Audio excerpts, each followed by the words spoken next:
All right, so again, what was I saying? Oh, I was talking about how Atlanta runs in circles. It's not what you know, it's who you know. Everything here is interconnected. Your ability to get things done in Atlanta is how you vibe with the culture here.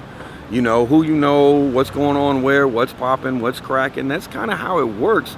It's not so much your education or your experience, but it's do you know the people to get into the right door, if that makes any sense. And then what we were talking about, Atlanta's culture in and of itself, it's got its own individual, unique culture. The slang, the vibe, even our music. You know, 20, 30 years ago, people were, oh, you know, rap music, take that as a perfect example. People were saying, you know, Atlanta's country, they don't have their own flavor. Now look at, we've got groups coming out of here like crazy. I left in 94, so that was 2 years before the Olympics. And it was after the heyday here. We had the Freaknik going on in, like, you know, the early 90s. And the crews that grew up here in, say, the late 80s, early 90s out of the high schools, a lot of them went to the AU, a lot of them left but still came back.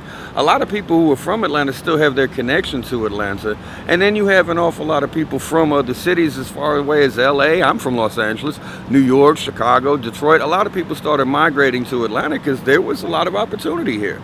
It was a city that was underdeveloped. You know, I left 94, I come back, it's over 20 years later, and wow. You know, it's grown up. It's a real city now. It's developed itself. I can remember when Buckhead, Midtown, downtown, all of that were separate areas of town. Now it's just one great organism. Stretches all the way up north to Phipps Plaza and things like that.